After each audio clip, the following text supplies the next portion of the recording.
33 జిల్లాల నుంచి మా కార్యవర్గం అందరూ వచ్చారు. ప్రతి జిల్లా నుంచి ప్రెసిడెంట్, అధ్యక్ష, జనరల్ సెక్రటరీ అందరూ వచ్చారు. అందరం ఏంటంటే మేము 2018లో మా హెడ్ కానిస్టేబుల్ ట్రాన్స్ఫర్స్ అయినాయి. ఇప్పటి వరకు ట్రాన్స్ఫర్స్ కాలేవు. మేము మా హెచ్ఓడి కమిషనర్ గారిని కలిసినాము, ప్రిన్సిపల్ సెక్రటరీ కలిసినాము, మంత్రి గారికి కూడా చాలాసార్లు ప్రతి జిల్లా పోయినప్పుడు విజిట్ వచ్చినప్పుడల్లా మేము మెమోరాండం ఇచ్చినాము, చెప్పినాము మా బాధలు. కనీసం ట్రాన్స్ఫర్ చేయండి సార్, ఫైనాన్షియల్ ముడిపడే విషయం కూడా కాదు మాది, ఓన్లీ జనరల్ ట్రాన్స్ఫర్స్ అడుగుతున్నాం మేము. గతంలో గవర్నమెంట్ ఇచ్చినప్పుడు జీవోలో దానిలో చేయలేదు. మాకు ఇప్పుడు ఏంటంటే స్కూల్ ఓపెన్ అవుతున్నాయి, పిల్లలు స్కూల్ జూన్లో మొత్తం రీఓపెనింగ్ చేస్తారు, స్కూల్లో అడ్మిషన్స్ ఉంటాయి.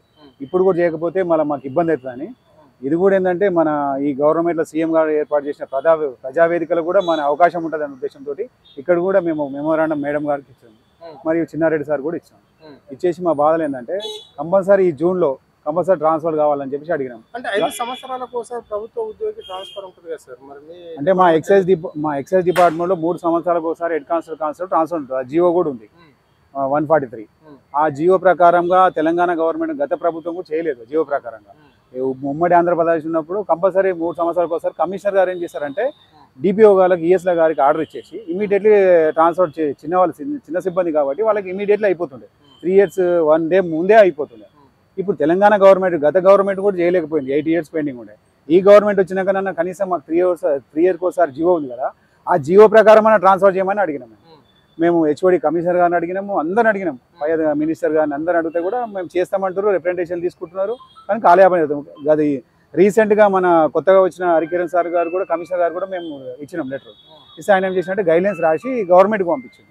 గవర్నమెంట్ ప్రిన్సిపల్ సెక్రటరీ గారు కూడా ఫైనాన్స్ డిపార్ట్మెంట్ పంపించిన అంటుండ్రు. మా కానిస్టేబుల్, హెడ్ కానిస్టేబుల్ బదిలీలు గవర్నమెంట్ లెవెల్ కావాల్సినవి కావు. మేము హెచ్ఓడి కమిషనర్ ఈఎస్లకు ఆర్డర్ ఇస్తే అయిపోయే ఇవి, దానికి ఇంత అవసరం లేదని మా ఉద్దేశం.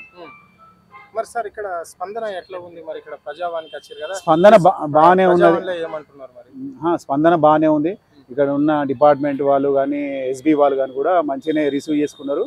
కాకపోతే మీ ప్రాబ్లం ఏమున్నా కూడా యాక్చువల్లీ ఈ ట్రాన్స్ఫర్స్ గురించి ప్రజావేదికలు ఎంత దూరం రావాల్సిన అవసరం లేదని వాళ్ళు అన్నారు. కాకపోతే మేము ఎప్పుడు వచ్చినాము, అది మేము ఎన్నోసార్లు మా మంత్రి గారు నిజామాబాద్లో ఒక 5 స్టేషన్లు ఓపెనింగ్ వచ్చిండు, ఎక్సైజ్ స్టేషన్ ఓపెనింగ్ వస్తే ప్రతిసారి మా అసోసియేషన్ పోయి కలిసింది. నల్గొండ తీసుకో, వరంగల్ తీసుకో, ఆదిలాబాద్ వాళ్ళు కూడా ఎన్నిసార్లు రిప్రజెంటేషన్ ఇచ్చారు మంత్రి గారికి. మేము కూడా హెడ్ క్వార్టర్లో ఉన్న మా జనరల్ సెక్రటరీ కానీ నేను కానీ మాకు హైదరాబాద్లో హెడ్ క్వార్టర్లో ఉన్న కార్యవర్గం అందరం పోయి కూడా కమిషనర్ గారికి 4 సార్లు మెమోరాండం ఇచ్చారు. మీరు ప్రభుత్వం దగ్గర పనిచేస్తున్నారు, ప్రభుత్వం దగ్గర పనిచేస్తే ఇక్కడ ప్రజావాణి నిర్వహిస్తున్నారు, డైరెక్ట్గా నేరుగా వచ్చి ఇట్లా మీరు మెమోరాండం ఇక్కడ చేయొచ్చా? అంటే ఇది కూడా సీఎం గారు గవర్నమెంట్ ఏర్పాటు చేసిన వేదిక కాబట్టి మేము కూడా దీన్ని కూడా యూజ్ చేసుకోవాలి. ఇది కూడా ఎప్పుడో ఇచ్చినాం, మేము ఎన్నోసార్లు మా బాధలు చెప్పుకుంటే అయితలేదు, కాలయాపన జరుగుతుంది. ఎందుకు జరుగుతుందని మాకేం అర్థమైతలేదు. సెక్రటరేట్ కూడా మేము ఫైల్ పోయిందని కమిషనర్ గారు కూడా మేము గవర్నమెంట్కి రాసి పంపిస్తామని కమిషనర్ గారు చెప్పారు మాకు. మేము రిజీ సార్ కూడా మా ప్రిన్సిపల్ సెక్రటరీ కూడా అడిగినాం, మేము కూడా పంపించిన ఫైల్ అన్నాడు. ఫైల్ పంపిస్తే అది ఫైనాన్స్ డిపార్ట్మెంట్ పోయేసి 10 రోజులు అయింది, ఇంతవరకు ఫైల్ వస్తలేదు. మా బాధ అంతా ఇంటెన్షన్ ఏంటంటే ఈ జూన్ దాటితే ఈ పంచాయతీ ఎలక్షన్, ఎంపీటీసీ ఇవన్నీ ఎలక్షన్ కోడ్ వచ్చిందనుకో మాకు మళ్ళీ 1 ఇయర్ పెండింగ్ అవుతుంది.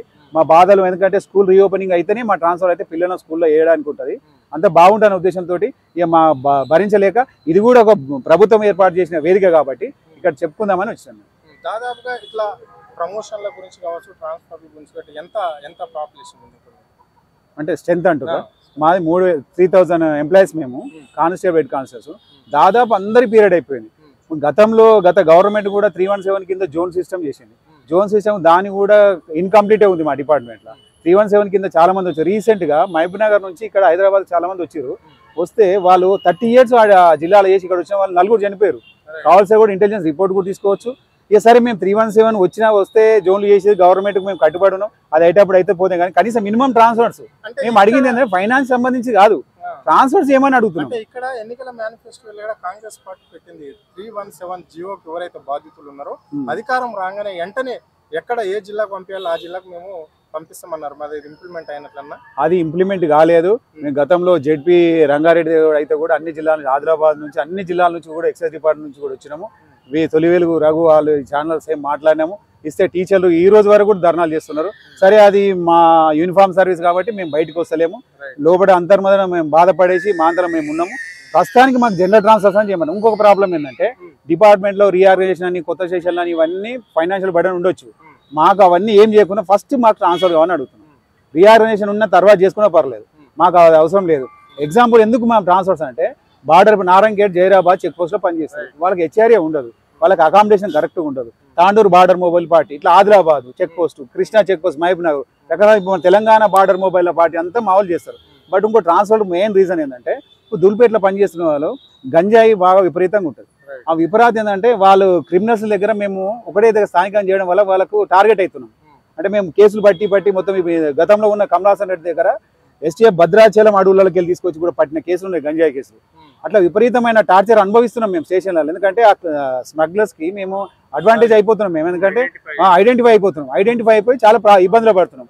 వాళ్ళతో కూడా మాకు ప్రాణహాని ఉంది. బట్ మేము 24 గంటలు పనిచేస్తున్నాము. రీసెంట్గా కూడా మేము ఈ సెకండ్ కూడా జెండా ఆవిష్కరణకు మా కానిస్టేబుల్ మహబూబ్నగర్ షాద్నగర్ కూడా జెండా కట్టడానికి పైకి ఎక్కితే ఉట్టిగానే కూలిపోయింది బిల్డింగ్. మాకు చాలా ప్రాబ్లమ్స్ ఉన్నాయి, అన్ని పక్కన పెట్టాం మేము. మా ప్రమోషన్స్ కానీ మిగతా విషయన్స్ కానీ అన్ని గవర్నమెంట్లో పెండింగ్ ఉన్నాయి. సరే అవన్నీ పక్కన పెట్టండి, ఫస్ట్ ట్రాన్స్ఫర్స్ కావాలని మేము ఒకటే అడుగుతాం. ఒత్తిడి ఏమున్నదండి, 4 గంటలకు లేవాలి. 4 గంటలకు లేచేసి ఎగ్జాంపుల్ ఆదిలాబాద్ ఉంది, ఒక్క స్టేషన్ నుంచి 200 కిలోమీటర్లు పోవాలి జీప్లో. పోయిన తర్వాత ఈ టీఎల్స్ సరైన టైంకి వస్తలేవు. వాళ్ళు బైక్ తీసుకొని పోమంటారు, తీసుకొని పోయి ఇన్ఫర్మేషన్ తీసుకురావాలి. ఇన్ఫర్మేషన్ తీసుకొని గంజాయి స్మగ్లర్ని పట్టుకొని రావాలి. ఒక వరంగల్ రీసెంట్గా సదర్నం హెడ్ కానిస్టేబుల్ స్మగ్లర్ ఎంబడి పడితే మొత్తం కోమాలకు వెళ్ళిపోయాడు. వెళ్ళిపోతే యశోద సికింద్రాబాద్ హాస్పిటల్ తీసుకొస్తే ట్రీట్మెంట్ అప్పుడున్న డైరెక్టర్ కమలాసన్ రెడ్డి కానీ మేమందరం అసోసియేషన్ వాళ్ళ దగ్గర ఉండి మంచి భగవంతుని దయ వల్ల ఏంటంటే బయటపడ్డాడు. అట్లా మేమేందంటే రకరకాల ఇబ్బందులు ఉన్నాయి. సరే ఇబ్బందులు పక్కన పెట్టేసేయండి, అంటే ఉద్యోగంలోకి వచ్చినప్పుడు కొన్ని కష్టాలు తప్ప కష్టాలు కూడా ఎదుర్కొంటున్నాం. కాకపోతే అంటే ఇమీడియట్లీ ఇప్పుడు హెచ్ఆర్ఏ లేని ప్లేస్లో అకాడమిక్ ఇయర్ పోతుంది, మళ్ళీ అకామిడేషన్ లేని ప్లేస్లో మా వాళ్ళు పనిచేస్తున్నారు. ఆ పనిచేసే వాళ్ళకి ఇమీడియట్లీ హైదరాబాద్ రావాలి. మేము ఇది హైదరాబాద్ ఉన్న వాళ్ళు బయట చేయాలి. ఇది 3 ఇయర్స్కి ఒక సిస్టమ్ ఉండే, సిస్టమ్ అంతా ఫెయిల్యూర్ అయిపోయి 8 ఇయర్స్ అవుతుంది ట్రాన్స్ఫర్ కాక. 7 ఇయర్స్ మినిమం అయిపోయింది, దాటుతుంది. మళ్ళీ ఈ మంత్ దాటితే మాకు ట్రాన్స్ఫర్ కావాలి భయంతో మేము కనీసం ఇది కూడా ఏంటంటే యూనిఫామ్ సర్వీస్ బయట పోదాం, బయట ఎక్కడ పోలేము మేము. ప్రజావేదిక 4 కోట్ల ప్రజలు తెలంగాణ ప్రజలు ఆమోదించిన ఒక వేదిక దొరికింది మాకు. ఆ వేదికలో కూడా చెప్పుకుందామని వచ్చినాం.